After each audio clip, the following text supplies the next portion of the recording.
اب چلتے ہیں اپنے اگلے برج کی طرف، جو کہ ہے برج میزان، اور آپ کو بیان کریں گے کہ ان کا 21 سے 31 مارچ کا یہ اشرہ علم نجوم کی روشنی میں کیا کچھ بیان کرنے جا رہا ہے۔ وہ افراد جو 23 ستمبر سے 23 اکتوبر کے اشرے کے دوران پیدا ہوئے ہیں برج میزان کے تحت آتے ہیں۔ اس کے علاوہ وہ افراد جن کو اپنی تاریخ پیدائش معلوم نہ ہو مگر ان کا نام تے رے توئیں سے شروع ہوتا ہے تو وہی برج میزان کے تحت آتے ہیں۔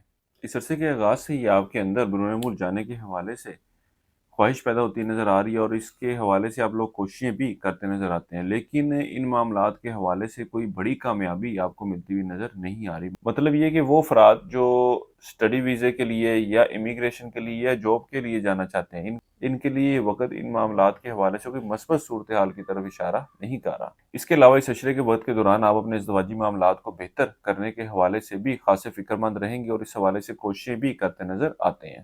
اس کے ساتھ ہی ساتھ اس عشرے کے وقت کے دوران آپ کے اپنے شریک حیات سے وابستہ چند خواہشات بھی پوری ہوتی ہوئی نظر آ رہی ہے۔ اس عشرے کا وقت آپ کے اولاد اور شریک حیات کے ساتھ سیر و تفریح کے لیے جانے کو ظاہر کر رہا ہے۔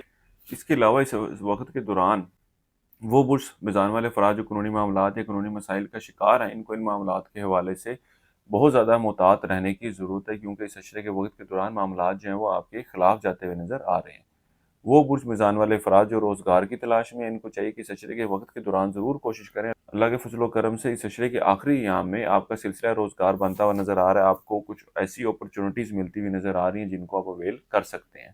وہ افراد جو اسٹاک مارکیٹ، کرپٹو کرنسی یا دیگر ڈیجیٹل کرنسیز میں ٹریڈنگ کرتے ہیں، اس عشرے کے وقت کے دوران یہ بھی ان معاملات سے مالی فائدہ حاصل کرتے نظر آتے ہیں۔ وہ لوگ جو زندگی کسی معاملے کے حوالے سے ذاتی مشاورت چاہتے ہیں، وہ ہمارے اسکرین پر دیے گئے نمبر پر رابطہ کیجیے گا، انشاءاللہ تعالیٰ آپ کی ان معاملات کے حوالے سے بہتر رہنمائی کر دی جائے گی۔ اس عشرے کے وقت کے دوران وراثتی معاملات کے حوالے سے خاصے فکر مند رہیں گے، اور اس عشرے کے آخری ایام میں ان معاملات کے حوالے سے مثبت صورتحال بھی دیکھنے میں آئے گی۔